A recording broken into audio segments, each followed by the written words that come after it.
The Queen has a unique relationship with her eldest child. Mother and son, Queen and heir. Charles absolutely adores his mother. It's not an emotionally close relationship, but it is enormously close nonetheless. Bonds between mother and son are crucial. She wasn't always there. Charles's first steps, Charles's first words, Charles's first everything. But this one is critical to the stability and future of the monarchy.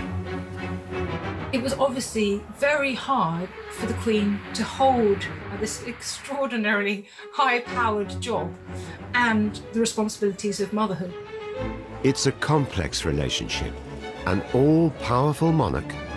This was the monarch taking over and said, I insist on a divorce. I see this is ridiculous.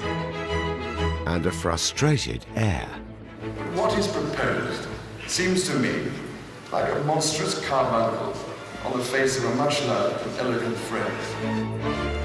Prince Charles has waited decades to fulfill his destiny. I, Charles, Prince of Wales, do become your liege man of life and limb. Charles grew up knowing from a very early age that he was one day going to be king. That was something that was drilled into him. But with the crown, there's a catch.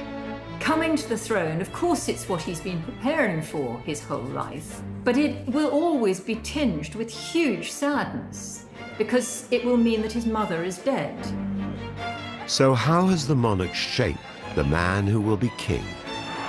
Charles will come from a completely new perspective. There'll be a smooth transition, but it will be different. And after decades of his mother's reign, what role has Charles forged for himself? He will be the most prepared monarch that this country has ever had. He is an extraordinary force for good, not just in this country, but around the world.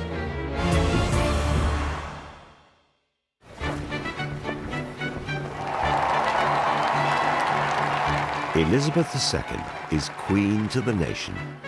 But to her 4 children, she is first and foremost a mother. At the age of 94, she is relying on them more than ever.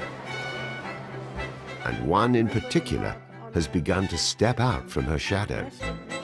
Her eldest son, Prince Charles. He has more recently been known as the Shadow King because he's been taking on many more of the duties and responsibilities. We see him laying the nation's wreath at the cenotaph. He is taking on some of the aspects of kingship for the future that is to come.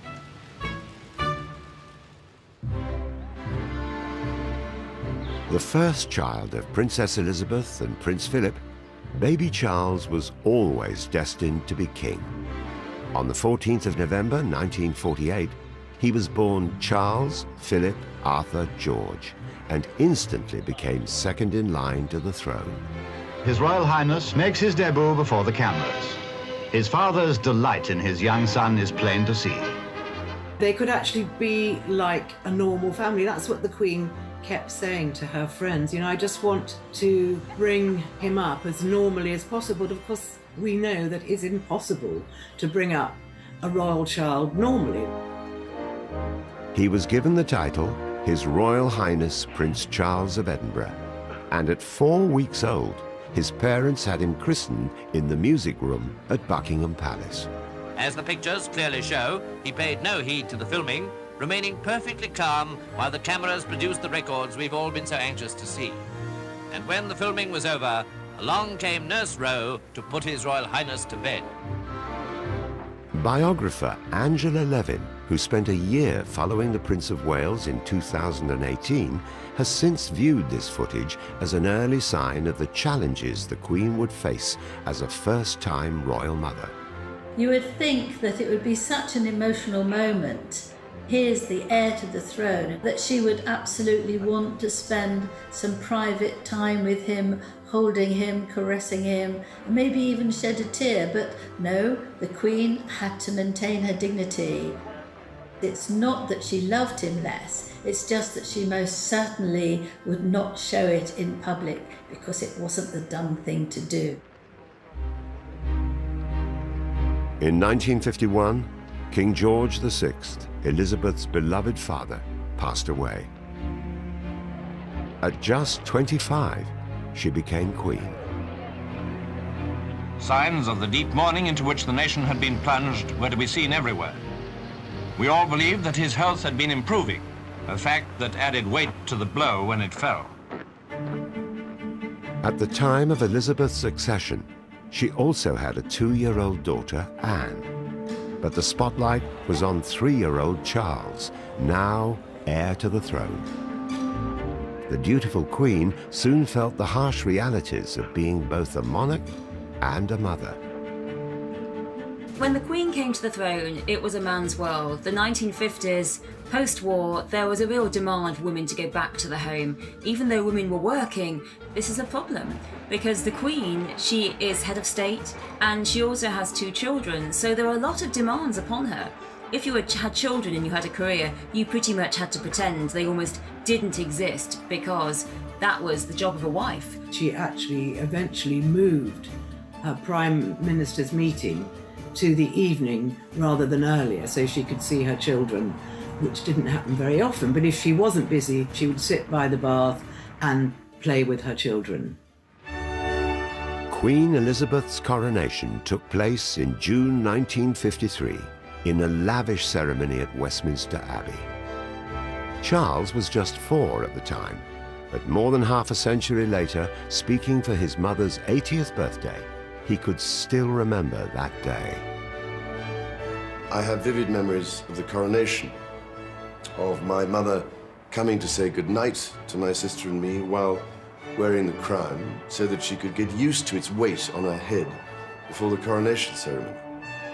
Of thousands of people gathered in the Mall outside Buckingham Palace chanting, "We want the Queen," and keeping me awake at night. He was very excited and he'd been promised a party with all his friends after the coronation. So the Queen came to say hello to all his friends in the upper rooms of Buckingham Palace after the coronation. She came in all her finery and her robes. Footage from soon afterwards showed the new monarch successfully balancing motherhood with her royal duties. Many carefree and touching moments were caught on camera during summers at Balmoral. It became a sort of wonderful time for the children there. They loved the open spaces. They could run, they could horse ride. They also used to do an awful lot of barbecues, with Prince Philip being in charge of the barbecue. But the Queen was fiercely dedicated to her new role, even if that meant spending long periods of time away from her young son. She wasn't always there as and when she would have liked to be. Charles's first steps, Charles's first words, Charles's first everything took place when she was abroad doing her duty. The Queen's dedication to her royal role, particularly in those early years, had an inevitable impact on her family life and the bond with her young son. Growing up, there wasn't a particularly close relationship between Charles and his mother, and I think probably on more occasions than not, he probably looked at her as the Queen rather than his mother. It was probably quite difficult to distinguish between the 2 different roles. While away on royal duties, the Queen, like her own mother, would rely on outside help to raise her children. The nannies did most of the care, if not all of the care, and he lived with the nannies on the nursery floor at Buckingham Palace. Really, it was the nannies that were closer to him than anybody else. These female figures would become significant to Charles throughout his life. Scottish nanny Helen Lightbody worked for the family between 1948 and 1956. Prince Charles liked her very much, but I think here was the first sign that the Queen was a little bit jealous, because she thought she was too stern, but also the Queen had chosen a rather delicious dessert for Prince Charles to have that day. and she decided he couldn't have it. Perhaps it was too sugary, we're not told. And the Queen was so cross. Now, if that isn't a sort of, I know what's best for my little boy, I don't know what else is. Mabel Anderson, or Mipsy as she'd become affectionately known, started as a royal nanny in 1949. Grant Harold met her many years later while working as butler to the Prince of Wales. I found her absolutely terrifying, not because she was very polite, she was friendly, but she was a traditional nanny. I mean, very much a Mary Poppins to my mind. But he was very close to her. You can see there's a very close bond. Another crucial maternal figure in the young prince's life was his grandmother. The Queen Mother, who he's referred to as magical, his magical grandmother with whom he had his closest family relationship, because it was the Queen Mother that he could go to for hugs and encouragement and praise. These figures around the young prince nurtured him and offered the support his parents often couldn't provide. Even though the Queen and Prince Philip were not around for a lot of the time, he had an amazing support network of these surrogate parental figures in his life that I think have shaped him and made him the man he is today.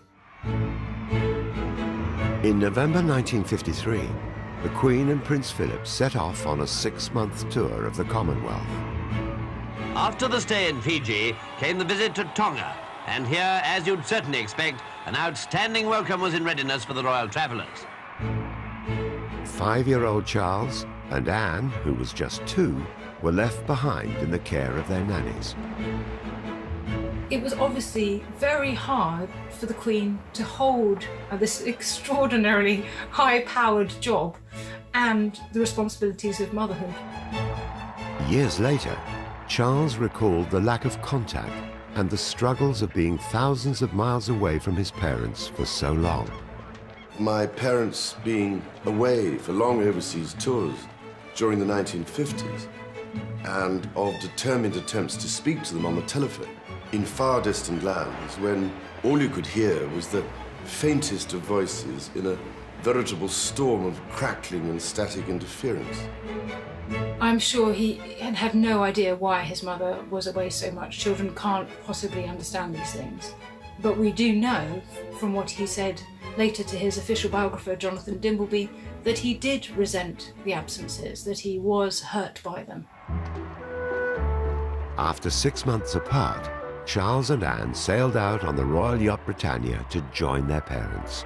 For the royal children beginning their voyage to the Mediterranean, this must have been easily the most thrilling day of their lives.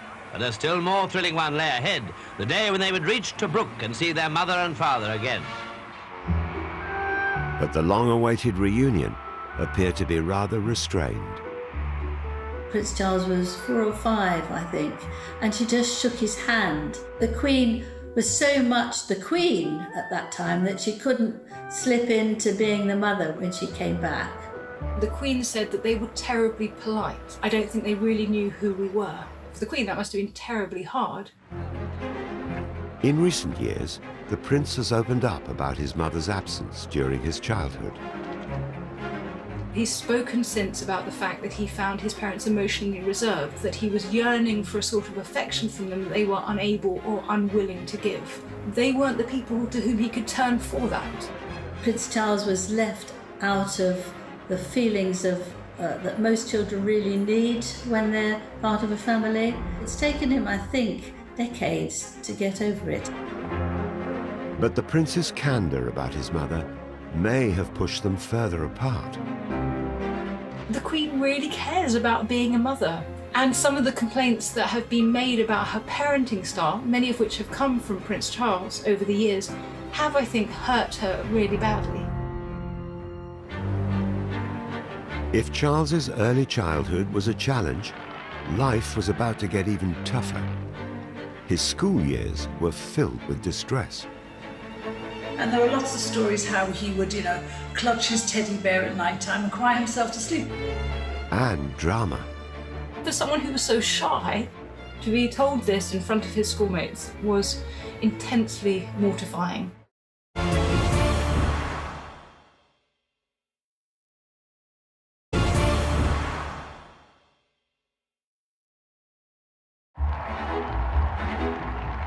The Queen's decisions about young Charles would become vital to the future stability of the monarchy. The Queen was just 27 when she was crowned. Her experience of being a young monarch meant she wasted no time preparing Charles for kingship. There was every expectation that the same might happen to Charles as had happened to the Queen. They had to be ready for any eventuality. So Charles was being trained, if you like. Charles grew up knowing from a very early age that he was one day going to be king. That was something that was drilled into him. There was extra schooling, and that was the mentoring from his mother, the preparation to one day become sovereign. The Queen had first-hand experience as an heir, but it was Prince Philip who seemed determined to take the lead on Charles's development. The Queen was the head of the Commonwealth, the #1 person in the country, but Prince Philip was the head of the family. Prince Philip was a good father. He read to him, he opened his eyes to the countryside, he loved the physical side of being a father, the rough and tumble of it all. The Duke, who'd served as a Navy commander, took a no-nonsense approach with his son. Prince Philip was almost a bully to him and criticised him, and because in his view, a boy or a young man, liked rugby and football and cricket. They weren't interested in nature and butterflies and talking to flowers. He did think Charles was a bit of a wimp. Charles was very shy, he was sensitive. Both the Queen and Prince Philip worried about him, and they were concerned about him being a slow developer, whether he would have the resilience and sort of hardiness of character to face the life of duty that would be in front of him. He really was a bit of a whiner. He was always whinging and whining as a child, as a teenager, in his 20s, even into his 30s. If Charles was around, a moan was not far behind. Prince Philip had very set ideas about Charles's education. The Queen had been privately tutored, but the Duke wanted him to experience life outside palace walls. It was Philip who put his foot down about the kind of schooling that Charles was to have. They realised that he had to mix with other boys of his age. He had to have a broader outlook. In 1957, he followed in his father's footsteps and started at Cheam, the oldest private school in the country. Charles was absolutely miserable in Cheam, and there are lots of stories how he would, clutch his teddy bear at night time and cry himself to sleep. He was a target because he was the heir to the throne. It was while he was at Cheam, the complex relationship with his mother intensified. It was announced he would become the Prince of Wales, and Charles heard the news alongside the rest of the school. The headmaster had encouraged Charles and some of the boys to come into his study to watch the closing of the Empire Games, as they were then called, in Wales. He made this announcement that Charles henceforth would be Prince of Wales. I intend to create my son Charles Prince of Wales today. When he is grown up, I will present him to you at Carnarvon. Every heir to the throne has been the Prince of Wales since 1301. It couldn't have come as a surprise, but the way it was announced would have surely been a shock. And for someone who was so shy, to be told this in front of his schoolmates was intensely mortifying. And it's one of those moments that marked what he's later called the inexorable dawning of the sense that he would one day be king. Charles's formative years at public school lay ahead. Again, the Queen deferred to her husband to decide where Charles would go, in spite of what she might have thought. I think the Queen would have very much liked to send Prince Charles to Eton, but she liked to give Philip the right to choose all these things, so she wanted him to feel that he was in control of this, helping Charles become a good heir before he became king. Philip had flourished at Gordonston in Scotland, and he was keen for his son to follow the same path. I think at that point it was quite damaging really for the relationship between father and son, because Charles resented Philip for sending him away from his family, and Charles was very unhappy for much of his time there. They have the windows open throughout the winter. It's freezing cold. They had to go for runs very early in the morning, and Prince Charles absolutely hated it. He felt he was in prison. He felt incredibly homesick. He didn't fit in very well. He was bullied because his ears stuck out.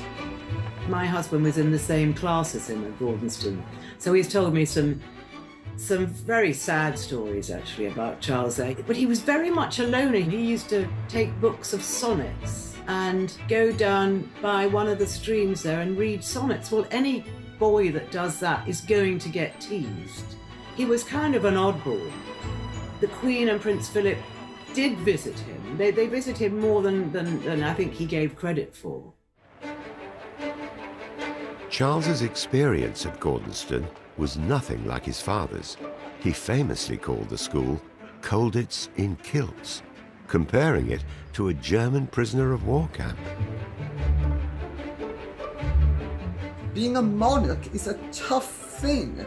It's not about what you like. It's about putting up with what you don't like. And you know, the proof of the pudding is in the eating. Maybe if he'd been moved to school, maybe if he'd been given a cushier life, he wouldn't have turned out to be the great guy that he has turned out to be. Charles went on to study at Cambridge University and would become the first heir to the throne to get a degree. It was at Cambridge that he finally found his voice. He settled in there quite well. Most of all, he loved going on stage, and he appeared in lots of shows. All alone on in a deep-sea fishing boat with just my rod and line, the great unknown, a few helicopters and Aztec, but yes, I do believe I got a bite. I have a bite. He said it was so enjoyable, and he had a very, very good time there. But he was wrenched away in his second year to go and spend a term in Wales because of the investiture coming up. I think I got quite a large one here. It's very, very large indeed. Duty called, and Charles was required to perform on a very different kind of stage. He would be invested by his mother as the Prince of Wales at a time when the British government felt threatened by a resurgent Welsh nationalist movement. Charles Philip Arthur George, the 21st Prince of Wales, drives through the streets of ancient Carnarvon for his investiture. 1 minute he's a carefree student in Cambridge, and the next minute he's being asked to fulfil this very complicated, very difficult diplomatic role. On the 1st of July 1969, his investiture ceremony took place at Carnarvon Castle, the birthplace of the first English Prince of Wales. At the bidding of his queen, the bareheaded prince comes forward. Really, looking back, seems an incredible amount to ask of such a young man. You know, you can see the sort of nervousness in Charles's face that he has to play this whole medieval role in the investiture. Charles was determined to deliver for the public, but most importantly, his mother. Charles, being heir apparent, was always going to be an absolutely pivotal moment in his life. The coronet for sovereignty. You can clearly see how proud the Queen is of her son, and particularly when he delivers his speech in Welsh, thus establishing an early and genuine connection with the Welsh people, which would have been incredibly important not just to him but also to his mother. That investiture gave the world its first proper glimpse of the relationship between mother and son. I, Charles, Prince of Wales, do become your liege man of life and limb, and of earthly worship. And faith and truth I will bear unto thee, to live and die against all manner of folks. There was a very powerful link between them at that moment. They had to look into each other's eyes. It was very moving, I think. If you look at the Queen herself, you can see the pride, actually, I think, in her eyes. He was devoted to his mother from the very beginning. But this is a formal moment at which to acknowledge, to be her liege man of life and limb. It's quite something, and I think it was a very moving moment for him. You don't see the devotion very often, and I think in that ceremony you actually did. Charles absolutely adores his mother. It's not a physically close relationship or an emotionally close one, but it is enormously close nonetheless. And Charles is almost in awe of his mother.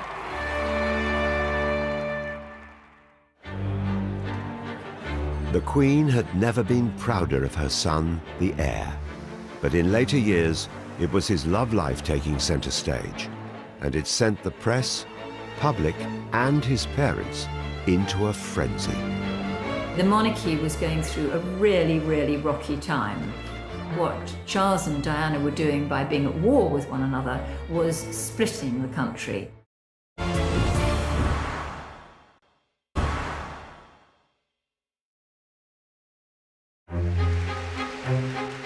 When it came to romance, it was never going to be easy for Charles. As future king, his partners were not only expected to meet the approval of his mother, the Queen, but also conform to centuries of royal tradition. The heir to the British throne had to marry someone who wasn't a Catholic, who was an aristocrat or was royal, and who had no past, who had to be a virgin. I mean, this was grotesquely outdated, but it was this that was a burden on Charles. He felt that his family would disapprove if he strayed from them. There was no shortage of candidates for the role. There were lots of women, of course, who wanted to date him. He was really seen as the most eligible bachelor in the world, really. He liked very glamorous women. There were all sorts of rumours about him having a relationship with various singers. There were often pictures when he was young, in his 20s, where he was pictured on various holidays with various glamorous bikini-clad women. I don't think the Queen was entirely comfortable with Charles's reputation as a playboy. Like it would be embarrassing for any mum, I guess, but especially so when you're Queen. Charles dated a number of women from aristocratic backgrounds, but one stood out from the rest. Charles met Camilla, then Camilla Shand. They met at a polo match, and there was an instant connection between them. But she did come with baggage, perhaps more baggage than the royal family wanted a future Princess of Wales to have. She'd had quite a colourful private life before, and she'd had a serious boyfriend before, Andrew Parker Bowles. Charles was very keen on her, but there was no question of them getting married because she was not regarded as being of sufficiently grand background to marry the Prince of Wales. It appeared the Crown, and specifically the Queen, was threatening to come between Charles and the potential love of his life. Prince Charles would have found it absolutely difficult, and I suspect he was angry about the fact that his mother, the Queen, was disapproving of Camilla. The Queen has to wear two hats. The Queen has to be Queen, and she's also a mother. As a mother, she'd obviously want whatever is good for her son. As Queen at that time, she has to consider the impact upon the monarchy, and really there was no way that Camilla would be accepted at that particular time. The hunt for a suitable wife went on and on and on and on, and people were getting very worried. The papers were always full of it. You know, when will the heir settle down? The headlines began to change in 1980 when Charles started dating Lady Diana Spencer. Diana, would have been pretty much perfect for the palace. I mean, she was a young, beautiful bride. Her father, Earl Spencer, and the Spencers generally had been associated with royalty for many, many years. In many ways, it was behind the scenes, a bit arranged, really. The Queen Mother, the rest of the royal family, they all approved wholeheartedly of Diana. They thought that she was absolutely ideal. Charles was now not only under pressure from the press, but also from his mother. There came a point when I think he probably got a nudge from the Queen, who was saying, is there going to be a point when you're going to settle down? Because you're going to need to. After a whirlwind romance, the couple were married in what was dubbed a fairy tale wedding at St. Paul's Cathedral. The wedding of Charles and Diana, in so many ways, eclipsed all the royal weddings that have happened since in terms of its glamour and its interest. And the Princess Diana really was the fairy tale princess. The Queen was, of course, really happy. You know, her firstborn son, the heir, the future king, is marrying somebody that she approves of, marrying somebody who comes from the right family. A proud mother later became a doting grandmother to Charles and Diana's two sons, Princes William and Harry. But this was no fairy tale. It was many years into the prince's marriage to Diana before his mother or his father really knew what was going on. They didn't realize how unhappy Charles was. As heir to the throne, the stability of the monarchy rested on Charles's shoulders, something his mother was keenly aware of. He felt so in awe, and he felt he'd let down his parents so much. And they talked with Prince Philip and her, and she was saying to them, please try not to do this, be less selfish and think what you can do with the monarchy. And here this is very important, because here we see the mother-in-law, the mother, being the monarch, that actually she felt that the most important thing was not to disrupt the monarchy, not to shake it about. But Charles went public with his marital problems, making an unprecedented and historic appearance in a candid documentary in 1994. Did you try to be faithful and honourable to your wife when you took on the vow of marriage? Yes, absolutely. And you were? Yes. Until it became irretrievably broken down. I think the Queen was hurt by the whole Dimbleby exercise. Dimbleby wrote a book as well as doing the interview. Charles surrendered all his letters and diaries, so all his private thoughts were in the book, and his private thoughts about his upbringing and his relationship with his parents. And I think the Queen was very hurt to hear that Charles didn't feel he was sufficiently loved by his parents. And as for the admission of adultery, I think she just felt it was the most terrible mistake, and he should never have done it. But the Queen's troubles over Charles's marriage were far from over. After Charles's very public revelations, Diana hit back months later with this explosive and highly revealing interview on BBC's Panorama. Well, there were 3 of us in this marriage, so it was a bit crowded. The so-called War of the Waleses had begun. Diana talked about the fact that she had suffered depression after the birth of her children, that she had been self-harming, that she'd felt isolated in the royal family, she'd had bulimia, and that Charles had committed adultery. And she also confessed her own adultery with James Hewitt. 23 million people, thereabouts, watched it. It was sort of dominating royal coverage. It was overshadowing all the good works of the royal family, and they thought it was sort of corroding public attitudes towards the House of Windsor, and it was a very damaging time for the Queen.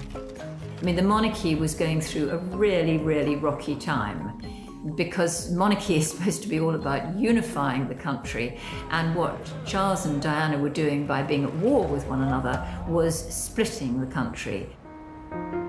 The marriage problems of Charles and Diana have cast a shadow over the royal family. Now the Queen has decided to bring the whole issue to a head by advising them to divorce. This was the monarch taking over, not so much the mother or the mother-in-law, and said, I insist on a divorce. I see this is ridiculous. It's not going to work with being separated. They had to divorce.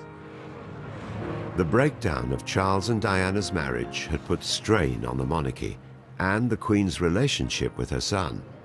But nothing could prepare them for what would happen next. We have reports from Paris that Diana, Princess of Wales, has been killed in a car accident. The death of Diana and the events surrounding it and over those 7 days between her death and her funeral were one of the most pivotal moments in the Queen's career as monarch. I mean, for the very first time, she found herself under attack from her subjects. It became an international matter, it became a political matter. I mean, it involved the Prime Minister, the leader of the opposition. I mean, everyone had a view and opinion. There were stories of differences when Princess Diana's coffin was returned to RAF Northolt. It was said the Queen wanted her body to go to a private mortuary and that she opposed a public funeral. Those and other rumours were today declared by the Queen's spokesman to be quite wrong.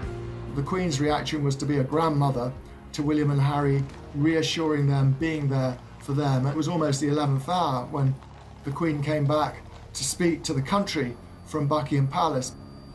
I, for one, believe there are lessons to be drawn from her life and from the extraordinary and moving reaction to her death. The words were powerful. Charles was hugely involved in that, and I think it was a key moment between mother and son, one of the key moments of their entire relationship. But their complex relationship did not make it easy for Charles when he found happiness with Camilla Parker Bowles.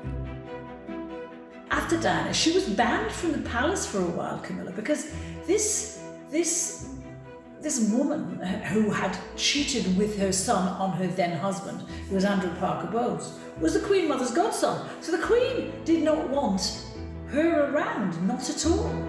There was real animosity from the Queen towards Camilla. She called her a wicked woman. She refused to see her, and that continued for a very long time after Diana's death. It's not just Charles's love life that has caused rifts between him and his mother over the years. The Queen has always kept her views to herself, but Charles hasn't always followed her example. We know Prince Charles's views on virtually every subject under the sun. What's going to happen when he becomes king?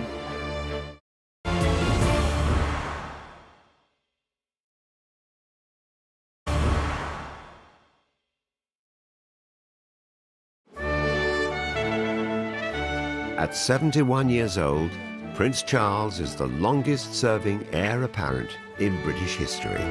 When he takes over from his mother, he will be the oldest king ever crowned. He knows one day he will be king, but he'll only be king on the death of his mother. We all know realistically that she's not going to go on and on and on, but we do hope that she'll go on for quite a few more years yet. Until then, Charles has had to carve out a role for himself. You know, the fact that Prince Charles is labelled as having been a king in waiting for most of his life doesn't mean that he is disaffected with the role that he has had. He has had a golden opportunity, which he has grasped, of creating a very expanded role for the Prince of Wales. Charles's actions and words have left the world in no doubt about many of his opinions, making it quite apparent that despite both being destined to reign, he and his mother are very different people. Charles, expresses himself much more emotionally than the Queen ever does. He cries at pieces of music. He loves the ballet. He loves opera. The Queen doesn't really share all those things with him. He's also a cultivated man. He's a painter. He paints watercolours, quite good ones actually. He likes gardening, he likes classical music. I mean, he reads widely. He is a man who has educated himself widely and is therefore quite wise. And although we don't know whether the Queen accords with any of these interests, her interests tend to be more sort of horses and dogs. The Queen has always been very thrifty. You know, we've seen her breakfast table with Tupperware boxes on it, and we've seen her 3-bar electric fire that heats her palaces. Prince Charles is very different.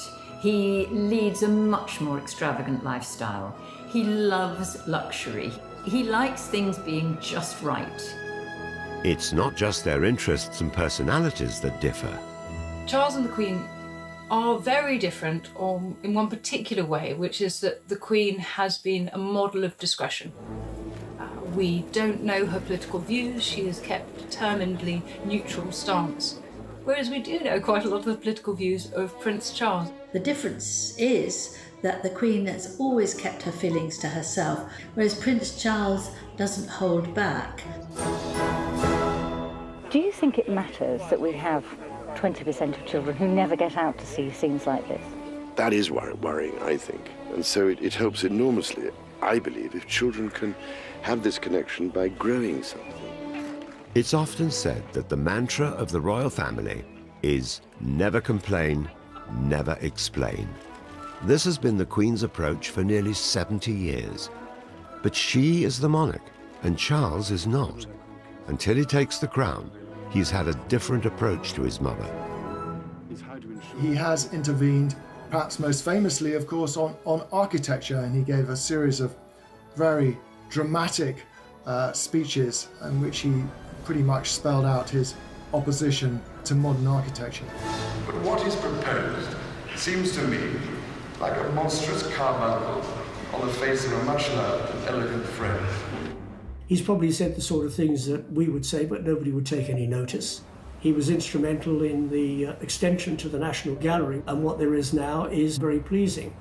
He was instrumental in getting the plans for Paternoster Square around St Paul's Cathedral changed, and it's terrific round there.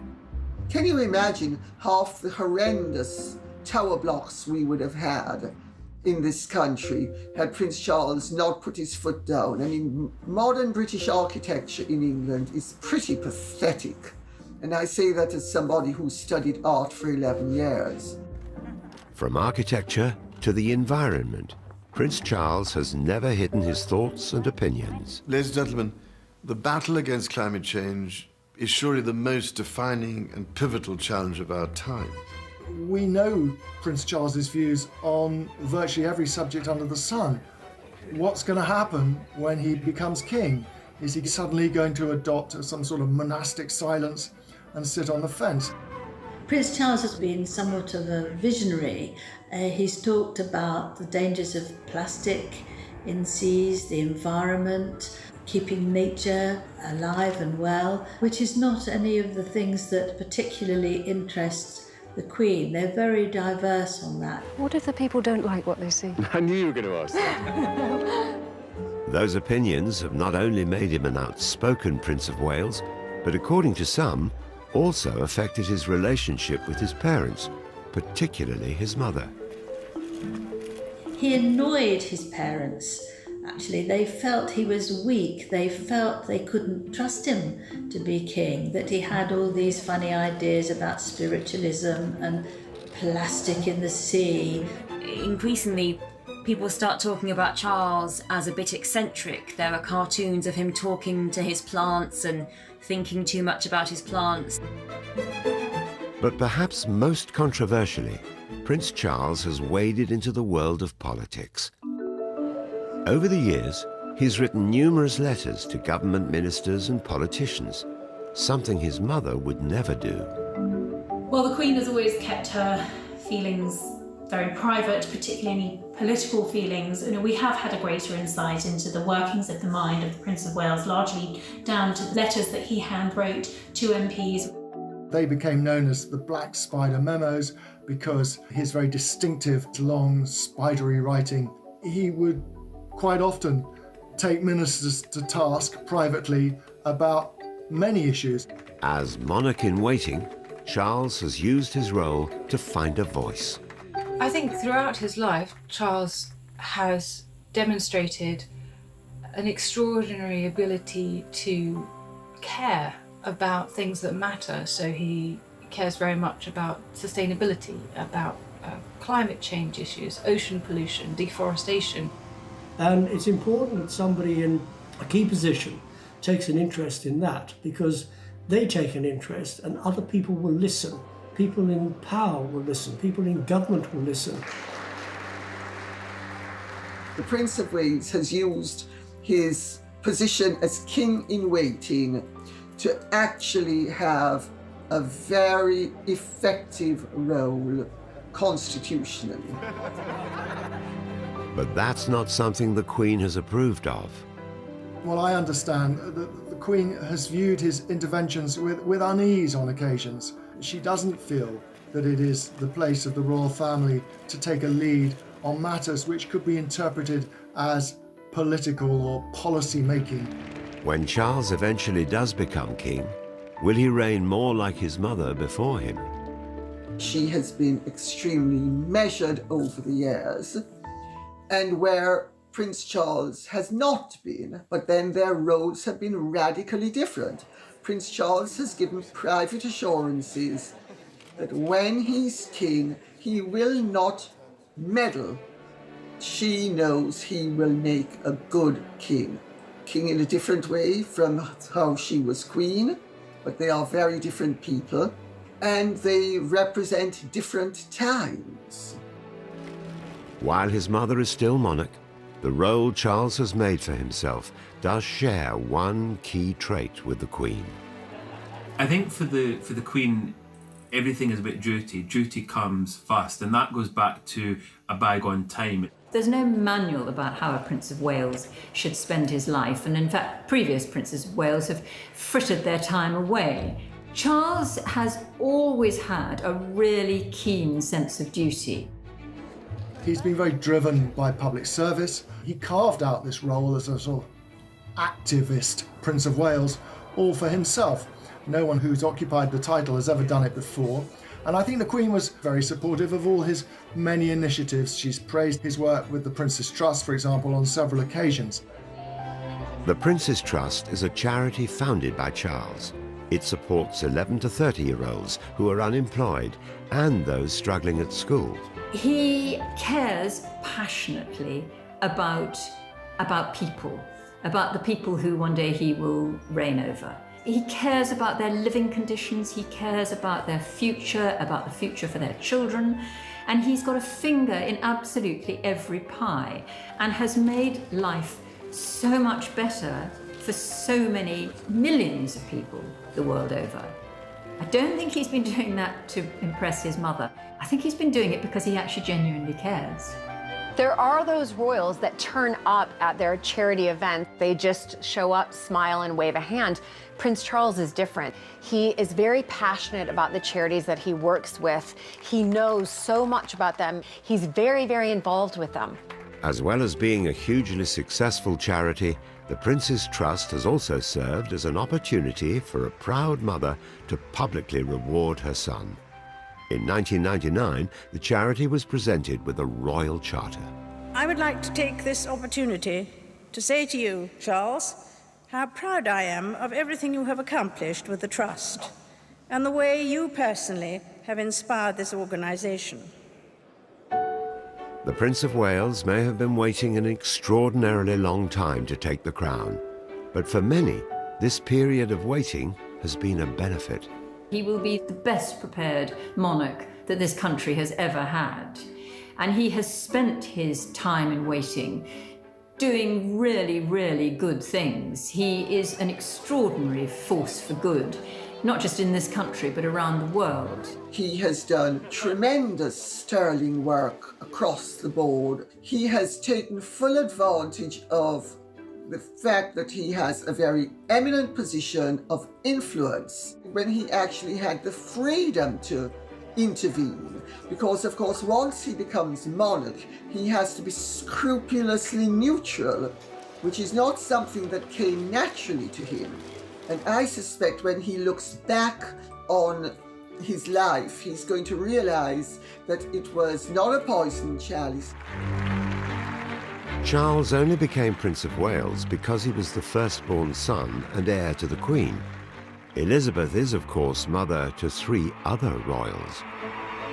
She really was able to be a mother to them in a way that it was completely denied to her with Charles. Whereas Prince Charles, grew up knowing that one day I will be the next king, whereas the other three could just relax into it, go to school, in one sense have as much of a normal childhood as one could possibly have in the royal family, but I think much more than Prince Charles himself.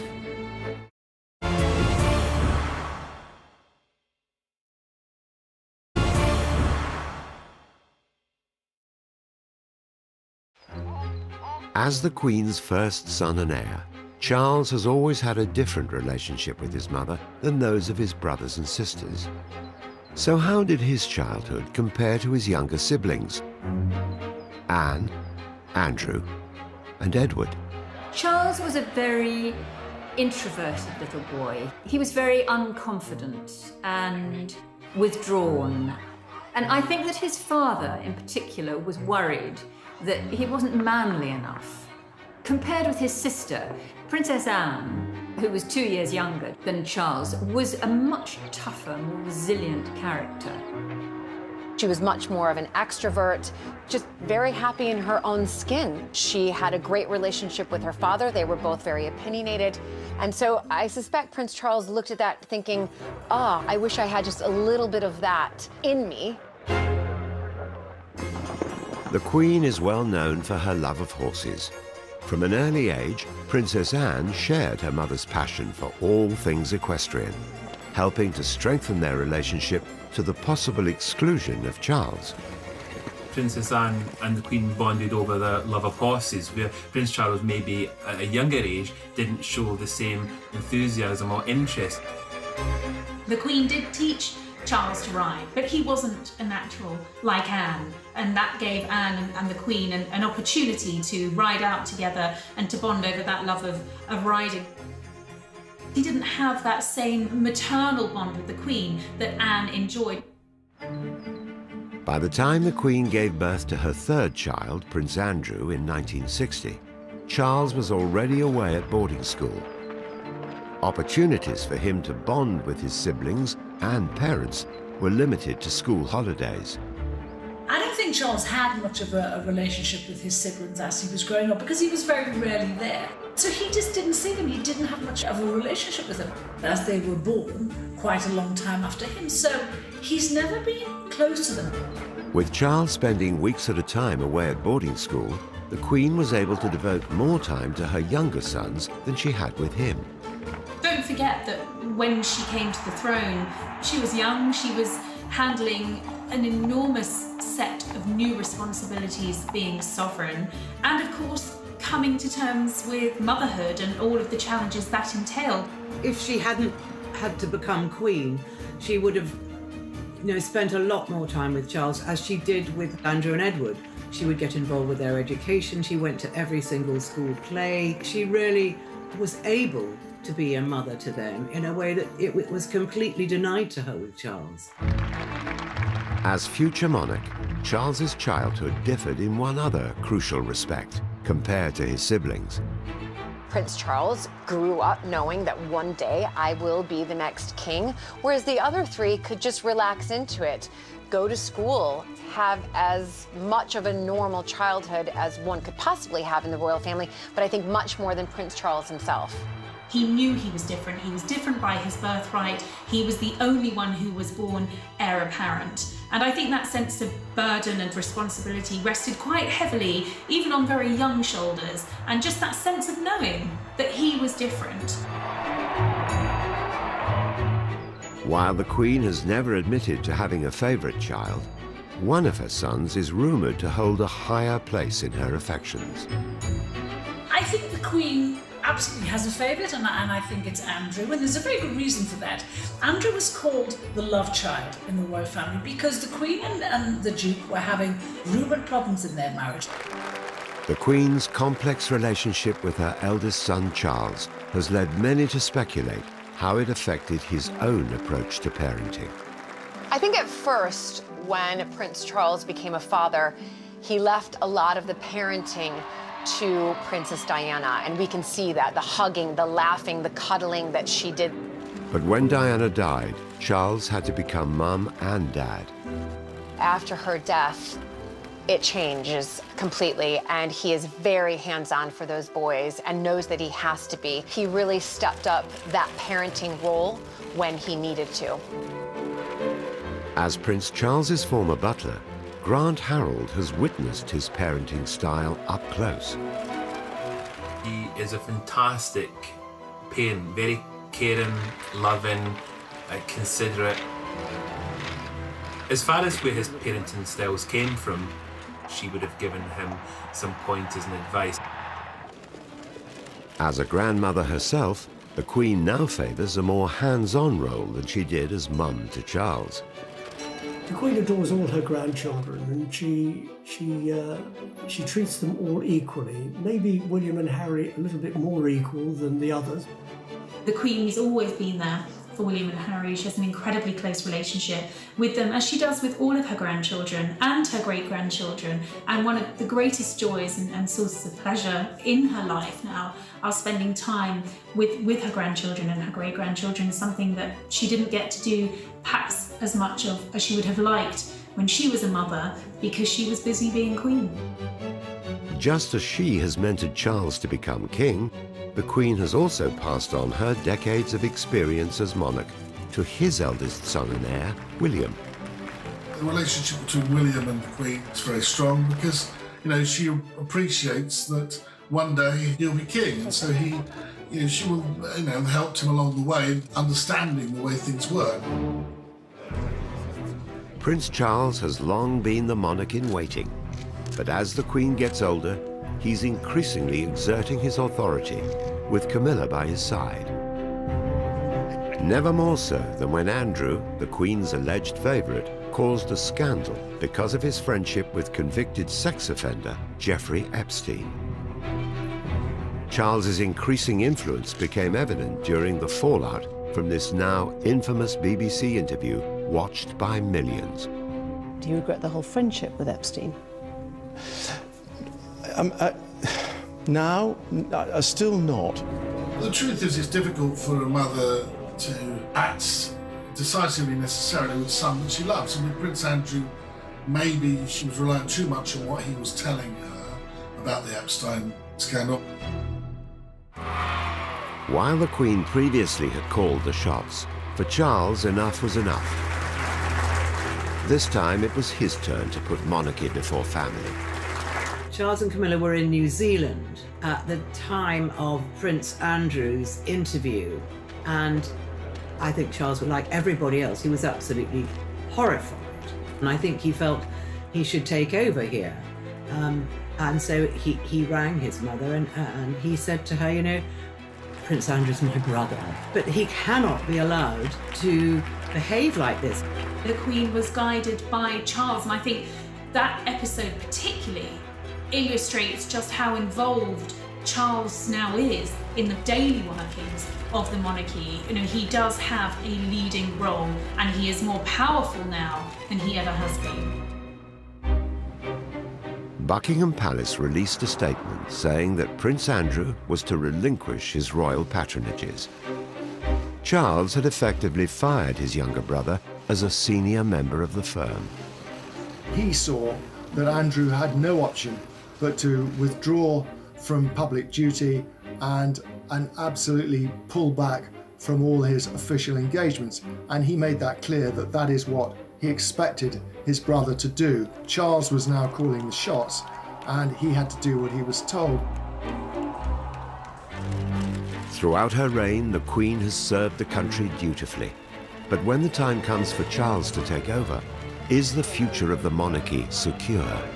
There was a period when the Queen was concerned about the succession of the House of Windsor.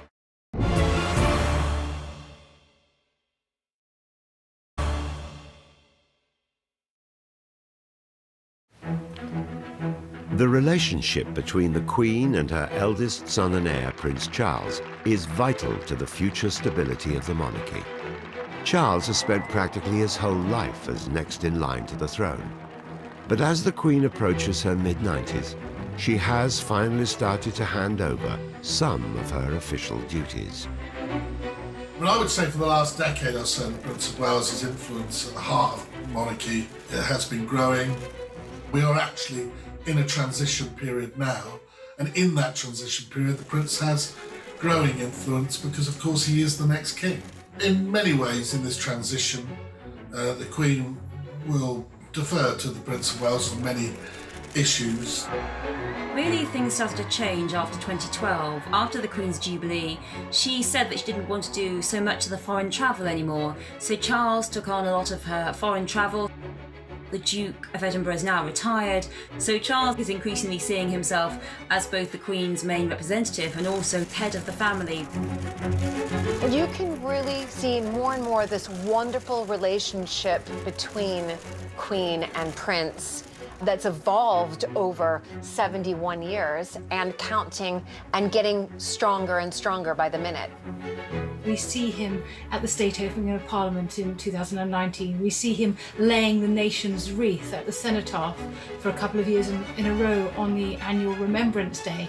And there's a sense in which he is stepping up, that he is taking on some of the aspects of kingship for the future that is to come.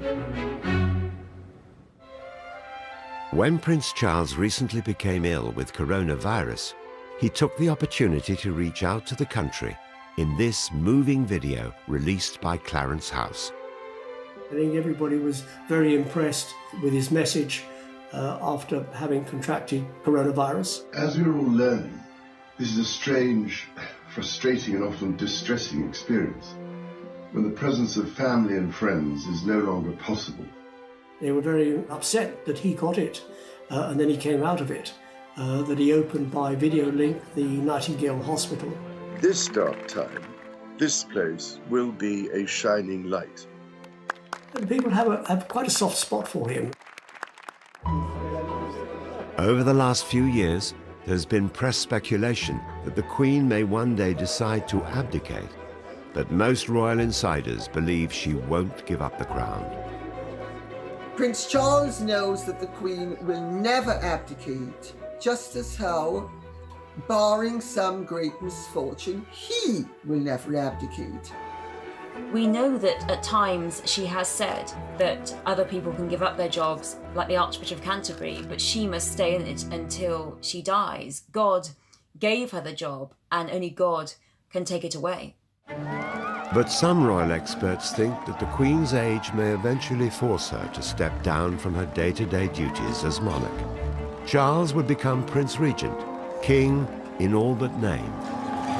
If a monarch is incapable of doing their duty, then the heir can take over and do all the duties that the monarch would do. And there was rumours that the Queen might stand down when she's 95, but actually she seems so strong and confident that she might just carry on.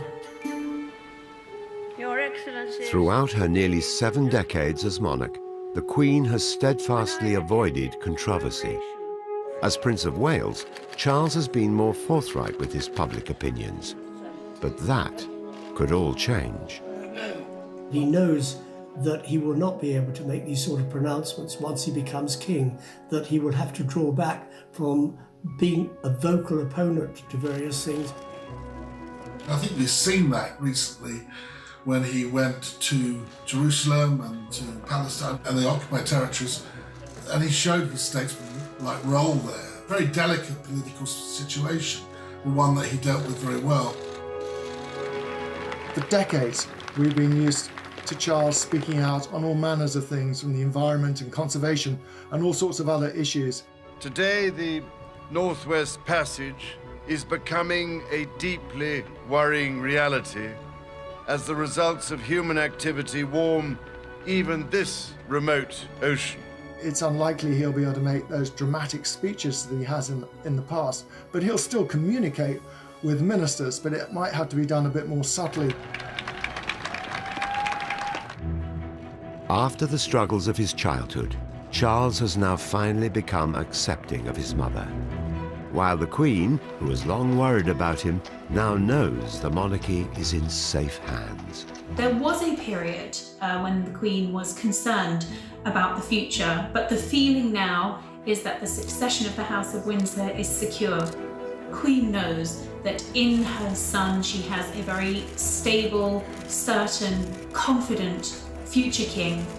I think he's learned a lot from his 71 years of life. He's also had to follow the footsteps of the greatest queen this country has ever seen. And he has her as his role model. The Queen and Prince Charles's relationship is better than ever. But as king, could he ever command the same degree of affection from the British public as his mother? Some people don't really like Prince Charles, and they still stand up for the late Princess of Wales. But I think that the majority of people have come round to thinking he's been much underrated, and he actually could do a good job as king. As time goes on, Charles is definitely getting more popular because people can see that he is now so very much helping the Queen. Therefore, because of that role, people are responding much more positively. The Queen and the British public have also come around to the prospect of Camilla alongside Charles on the throne. The Queen recognises how good Camilla is for Charles, and with a stable woman alongside him, the crown is in very safe hands. As king, Charles will follow his mother's example. He also knows the monarchy needs to evolve to survive. Charles has spoken for a long time about having a slimmed-down monarchy, and he will. Charles will come from a completely new perspective. There'll be a smooth transition, but it will be different. I think he will make a very good king. So many things have influenced him, his parents, his grandmother, and I think that all these things have gone to make him a very special man. Well, even from a very tender age, she's always known exactly what to say. The Queen's speeches in Triumph and Tragedy, brand new next Saturday at 9:20. Find out what life's like inside the world's most secretive state. It's Michael Palin in North Korea Thursday at 9. And next, the tales behind the tunes. It's ABBA, secrets of their greatest hits.